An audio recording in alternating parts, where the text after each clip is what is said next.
Hello everyone, welcome back to our channel. ಇವತ್ತು ನಾನು ಸಿಂಪಲ್ಲಾಗಿ ಬ್ಲೌಸ್ಗೆ ಥ್ರೆಡ್ ವರ್ಕು ಅಂದರೆ ಹ್ಯಾಂಡ್ ಎಂಬ್ರಾಯ್ಡ್ರಿನ ಯಾವುದೇ ಸ್ಟೋನ್ಗಳನ್ನ ಯೂಸ್ ಮಾಡ್ದೇ ಬರೀ ಥ್ರೆಡ್ಡಲ್ಲಿ ಹೇಗೆ ಮಾಡ್ಕೋಬೇಕು ಅನ್ನೋದನ್ನು ಹೇಳ್ಕೊಡ್ತಾ ಇದ್ದೀನಿ. ಹೊಸದಾಗಿ ನಮ್ಮ ಚಾನಲ್ನ ನೋಡ್ತಾ ಇದ್ದರೆ ಪ್ಲೀಸ್ ಸಬ್ಸ್ಕ್ರೈಬ್ ಮಾಡಿಕೊಂಡು ವಿಡಿಯೋನ ನೋಡಿ. ಇದುವರೆಗೆ ಸಬ್ಸ್ಕ್ರೈಬ್ ಆಗಿರೋರಿಗೆಲ್ಲ ಧನ್ಯವಾದಗಳು. ಬನ್ನಿ ಇವಾಗ ವಿಡಿಯೋ ನೋಡೋಣ. ನಾನಿಲ್ಲಿ ಸ್ಲೀವ್ಸ್ನ ಫಸ್ಟ್ ವರ್ಕ್ ಮಾಡ್ತಾಯಿದ್ದೀನಿ. ನೋಡಿ, ಫಸ್ಟು ಈ ಥರ 3 ಲೇಯರು ಝೆರಿ ಥ್ರೆಡ್ಡಲ್ಲಿ ಮಾಮೂಲಿ ಚೈನ್ ಸ್ಟಿಚ್ನ ಹಾಕ್ಕೊಳ್ಳಿ. ಇಲ್ಲಿ ಯಾವುದೇ ಸ್ಟೋನ್ ಯೂಸ್ ಮಾಡ್ತಾಯಿಲ್ಲ, ಅದಕ್ಕೆ ಝೆರಿ ಥ್ರೆಡ್ಡಲ್ಲೇ 3 ಲೇಯರು ಚೈನ್ ಸ್ಟಿಚ್ನ ಹಾಕ್ಕೊತಾ ಇದ್ದೀನಿ. ಚೈನ್ ಸ್ಟಿಚ್ನ ಯಾವ ರೀತಿ ಹಾಕಬೇಕು ಅನ್ನೋದನ್ನು ನಾನು ಆಲ್ರೆಡಿ ವಿಡಿಯೋ ಹಾಕಿದ್ದೀನಿ, ಅದರದ್ದು ಲಿಂಕ್ ಕೊಟ್ಟಿರ್ತೀನಿ, ಒಂದು ಸಲ ನೋಡಿ ಫ್ರೆಂಡ್ಸ್.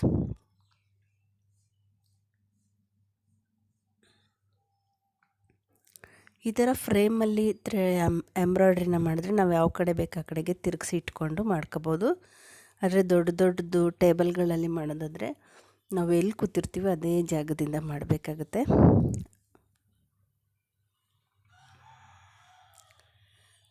ಇಲ್ಲಿ ಕೆಳಗಡೆ ನಾನು ಹ್ಯಾಂಡು ಯಾವ ರೀತಿ ಆಡಿಸ್ತೀನಿ ಅನ್ನೋದು ಕಾಣಲೇ ಇರೋದಕ್ಕೋಸ್ಕರನೇ ಇಲ್ಲಿ ನಾನು ಅಟ್ಯಾಚ್ ಮಾಡಿರೋ ಎಕ್ಸ್ಟ್ರಾ ಪೀಸು ಸ್ವಲ್ಪ ತುಂಬ ತೆಳುವಾಗಿರೋ ಪೀಸ್ನ ಅಟ್ಯಾಚ್ ಮಾಡ್ಕೊಂಡಿದ್ದೀನಿ. ಅಲ್ಲಿ ಕಾಣಿಸ್ತಾ ಇದೆ ನಿಮಗೆ ಅನಿಸುತ್ತೆ. ವಿಡಿಯೋ ಇಷ್ಟ ಆದರೆ ಒಂದು ಲೈಕ್ ಕೊಡೋದನ್ನು ಮರಿಬೇಡಿ. ಹಾಗೆ ಕೆಳಗಡೆ ಕಾಣ್ತಾ ಇರೋವಂತಹ ಬೆಲ್ ಐಕನ್ನ ಕ್ಲಿಕ್ ಮಾಡಿ, ಅದರಲ್ಲಿ ಆಲ್ ಅಂತ ಇರುತ್ತೆ, ಅದನ್ನು ಕ್ಲಿಕ್ ಮಾಡಿ. ಇದರಿಂದ ನಾನು ಯಾವುದೇ ವಿಡಿಯೋ ಹಾಕಿದ್ರೂ ನಿಮಗೆ ಫಸ್ಟ್ ನೋಟಿಫಿಕೇಷನ್ ಬರುತ್ತೆ. ನಮ್ಮವೆಲ್ಲ ವಿಡಿಯೋಗಳನ್ನು ಕೂಡ ನೀವು ನೋಡಬಹುದಾಗುತ್ತೆ.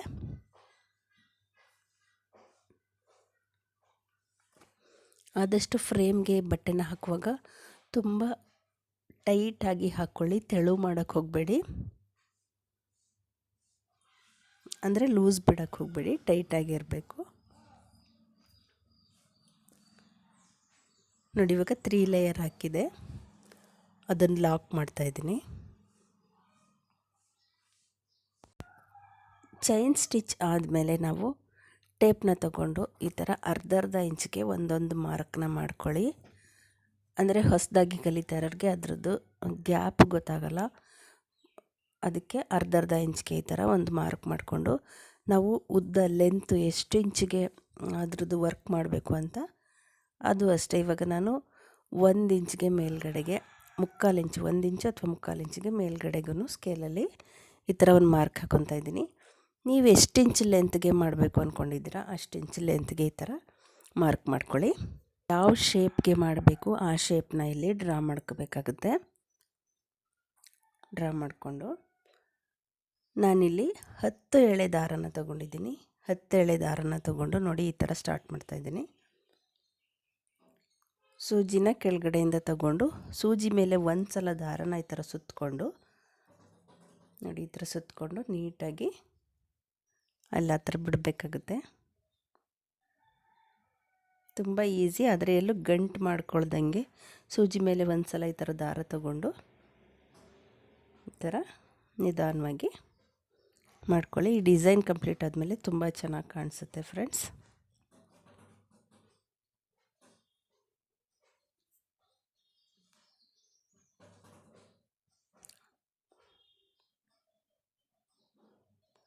ನೀಟಾಗಿ ನೋಡ್ಕೊಂಡು ಮಾಡಿ, ಚೆನ್ನಾಗಿ ಬರುತ್ತೆ.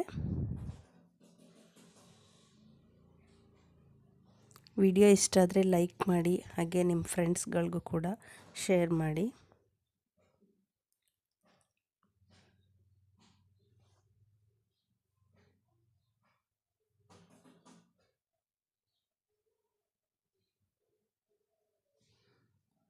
ನೋಡಿ, ಇದು ಫಿನಿಶಿಂಗ್ ಆದಮೇಲೆ ಈ ಥರ ಬರುತ್ತೆ. ಇದೇ ಥರ ಫುಲ್ಲು ಮಾಡ್ಕೋಬೇಕಾಗುತ್ತೆ ನಾವು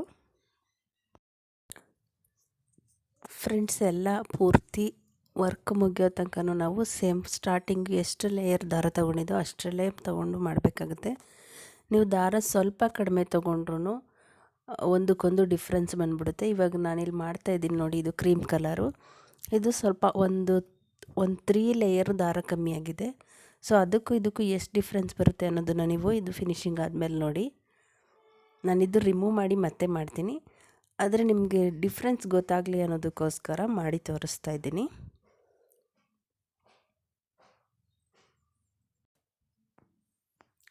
ಹೊಸದಾಗಿ ನಮ್ಮ ಚಾನಲ್ನ ನೋಡ್ತಾ ಇದ್ದರೆ ಸಬ್ಸ್ಕ್ರೈಬ್ ಮಾಡ್ಕೊಂಡು ನೋಡಿ. ಇಲ್ಲಿ ತನಕ ಸಬ್ಸ್ಕ್ರೈಬ್ ಮಾಡಿರೋ ಎಲ್ರಿಗೂ ಧನ್ಯವಾದಗಳು.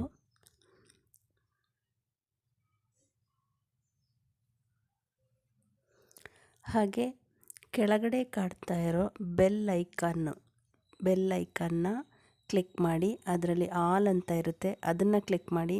ಇದರಿಂದ ನಾವು ಯಾವುದೇ ವಿಡಿಯೋ ಹಾಕಿದ್ರೂ ನಿಮಗೆ ನೋಟಿಫಿಕೇಷನ್ ಬರುತ್ತೆ. ನಮ್ಮ ಎಲ್ಲ ವೀಡಿಯೋಗಳನ್ನೂ ನೀವು ಕೂಡ ನೋಡಬಹುದು ಫ್ರೆಂಡ್ಸ್. ನೀವು ಸಬ್ಸ್ಕ್ರೈಬ್ ಮಾಡ್ಕೊಳ್ಳೋದ್ರಿಂದ ನಮಗೂ ಒಂದು ಸಪೋರ್ಟ್ ಸಿಗುತ್ತೆ.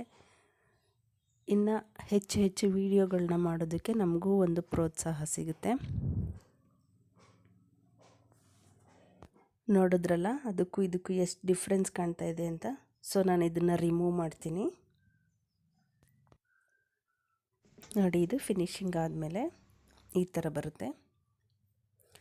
ಇವಾಗ ನಾವು ಬುಟ್ಟಾಸ್ಗಳನ್ನ ಮಾಡ್ಕೊಳ್ಳೋಣ. ಅದಕ್ಕೂ ಅಷ್ಟೇ, ಇಲ್ಲಿ ಬುಟ್ಟಾಸು ಅಲ್ಲಿ ಬ್ಲೌಸ್ ಪೀಸಲ್ಲೇ ಅದು ಮಾರ್ಕ್ ಇದೆ, ಅದ್ರ ಮೇಲೇ ಮಾಡ್ತಾಯಿದ್ದೀನಿ. ಅದಿಲ್ಲ ಅಂದರೆ ನೀವು ಒಂದು ಮಾರ್ಕ್ ಮಾಡ್ಕೊಳ್ಳಿ. ಇದೇ ಥರ ಇಷ್ಟೇ ಲೆಂತ್ ತೊಗೊಂಡು ಮಾರ್ಕ್ ಮಾಡ್ಕೊಳ್ಳಿ. ಮಾಡಿಕೊಂಡು ಈ ಥರ ಮಾಡ್ಕೊಳ್ಳಿ ಫ್ರೆಂಡ್ಸ್. ತುಂಬ ಈಸಿಯಾಗಿ ಮಾಡ್ಬೋದು. ನೋಡಿ, ಈ ಥರ ಸೂಜಿನ ಕೆಳಗಡೆಯಿಂದ ತೆಗೆದು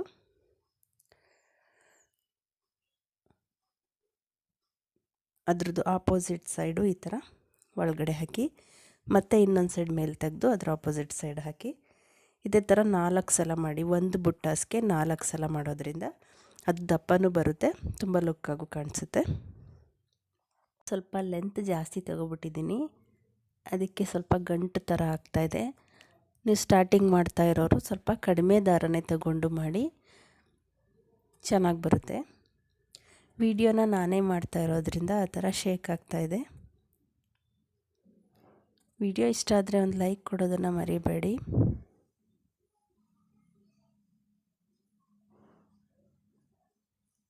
ನೋಡಿದ್ರಲ್ಲ ಯಾವ ರೀತಿ ಸಿಂಪಲ್ಲಾಗಿ ಥ್ರೆಡ್ ವರ್ಕ್ನ ಬ್ಲೌಸ್ಗೆ ಮಾಡ್ಕೊಳ್ಳೋದು ಅಂತ. Thank you for watching.